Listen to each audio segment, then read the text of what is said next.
Assalamualaikum warahmatullahi wabarakatuh. Sahabat Abah Safan dimanapun berada, semoga kita hari ini tetap dalam keadaan sehat walafiat tanpa kurang satu apapun. Baik teman sahabat dimanapun berada, bicara politik Indonesia saat ini sedang ramai-ramainya, sedang heboh-hebohnya. Apalagi MK ya, yang selalu dikonotasikan oleh teman-teman Mahkamah Keluarga ya, telah menggolkan usia cawapres. Berarti putra mahkota berpeluang ikut menjadi cawapres. Tetapi apabila sang putra mahkota ditanya, siapa yang bilang saya belum pernah ngomong mau jadi cawapres? Itu kan orang saja yang ngomong gitu. Tapi yang kita lihat di sini adalah perjuangan dari Pak E.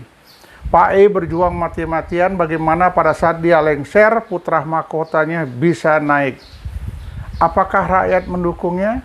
Ya, kita lihat saja pertarungan nanti pada saat pemilu 2024. Kalau perkembangan yang kita lihat saat ini arahnya berpasangan dengan Prabowo. Kenapa harus berpasangan dengan Prabowo?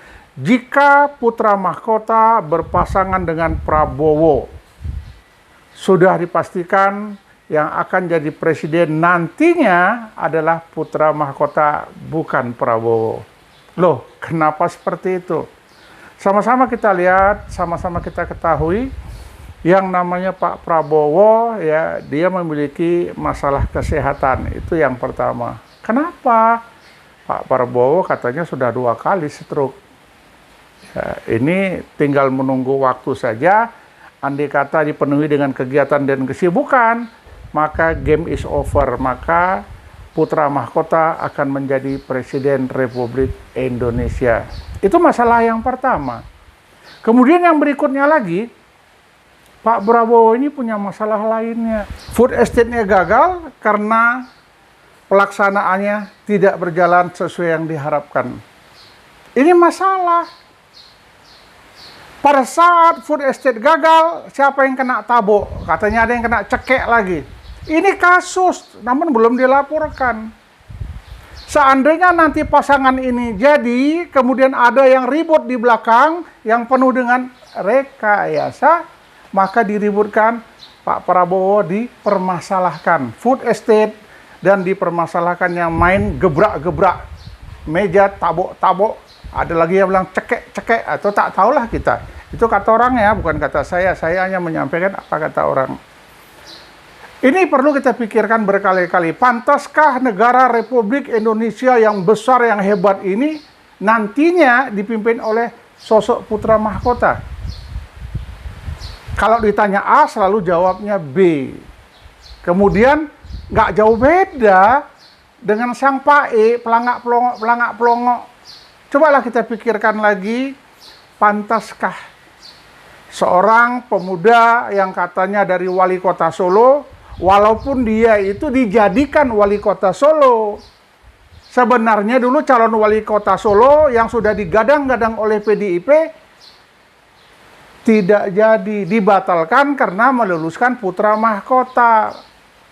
Pak E minta dengan Mak Banteng, anakku sajalah yang ada di Solo. Walaupun sudah didesain, orang yang terbaik di Solo sudah dipilih, maka tergusur. Masuklah putra mahkota menjadi wali kota Solo, yang katanya dipilih oleh rakyat, biarin aja. Apa sih perkembangan Solo saat ini? Solo juga seperti biasa, rata-rata air istilah anak Medan. Ini pula mau diangkat jadi calon wakil presiden dan direncanakan ke depan akan jadi presiden. Masyarakat, rakyat Indonesia, ayo melek politik. Kita lihat ini rencana apa lagi ke depan gitu. Kalau kita berbicara seorang sosok muda yang berprestasi banyak. Ada lagi Erlangga Hartarto. Masih banyak yang lain. Ada Sandiaga Uno. Tapi semuanya tersingkir demi putra mahkota. Jadi kita nggak tahu apakah ingin memilih seorang sosok pemuda yang berprestasi yang akan memimpin Indonesia. Janganlah milih yang pelangak-pelongok. Ini pasti ada rencana di balik itu semua, gitu.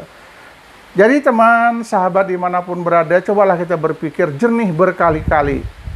Siapa sih yang pantas memimpin Indonesia pada tahun 2024 ke depan? Banyak pakar yang menyatakan, tapi pakar yang ada dalam kelompok PAE. Jadi pakar-pakar orang-orang hebat itu sudah terjun, sudah membuskan situasi. Yang cocok ke depan adalah milenial, orang yang muda yang cocok pimpin Indonesia. Jadi tak salah pilih, seandainya anak putra mahkota, saya langsung sebut aja, Gibran sangat cocok untuk menjadi calon wakil presiden. Mimpi. Kenapa saya katakan demikian? Cobalah kita berpikir, apa sih yang dapat dilakukan oleh seorang Gibran untuk memimpin Indonesia ini? Ya, banyak orang menyatakan banyak hal yang bisa dilakukan Gibran, silakan. Apa tak ada lagi putra terbaik Indonesia yang untuk kita tampilkan? Saya setuju, anak muda cocok memimpin bangsa ini. Pada tahun 2024, siapa yang pantas memimpin Indonesia ini? Ini sudah daftar ini 2 orang. Pendaftaran pertama Anies Baswedan, dengan tenang, dengan santai, dihadiri puluhan ribu masyarakat untuk mendaftar ke KPU. Sudah mendaftar orang yang pertama, ini keren. Yang kedua ada lagi si rambut putih, Ganjar Pranowo. Ini hebat, pasangannya emput, Pak Mahfud MD, ya, berpasangan ini dengan Ganjar Pranowo. Hebat, 2 sudah daftar. Tinggal 1 lagi yang belum daftar. Siapa? Prabowo. Kenapa Prabowo belum daftar? Karena SKCK-nya belum siap. Ngurusnya pun sembunyi-sembunyi. Yang agak kelihatan ngurus SKCK-nya itu Erick Thohir.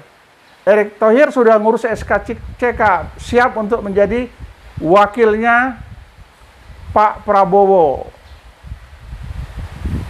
Calon wakil presidennya Pak Prabowo siap, sudah ngurus SKCK. Tapi ada lagi yang sembunyi-sembunyi ngurus SKCK, tapi ngakunya enggak ada, saya enggak ngurus SKCK. Itu kan yang ngurus itu Erick Thohir, bukan saya. Semuanya sudah diatur by design. Kembali lagi, siapa yang kita pilih pada tahun 2024? Informasi dari pakar-pakar kubu sebelah, kita cari orang yang muda. Setuju. Tapi ingat, kita milih presiden, bukan milih wakil presiden. Kalau kita berbicara yang muda, mari. Prabowo sudah 70 lebih, masuk kategori tua. Ganjar Pranowo, nggak bisa dibohongi, nggak bisa ditipu, salah sendiri. Kenapa rambutnya putih? Kategori tua. Tinggal 1, yang muda, Anies Baswedan. Maka Anies Baswedanlah yang cocok memimpin 2024 menjadi presiden RI.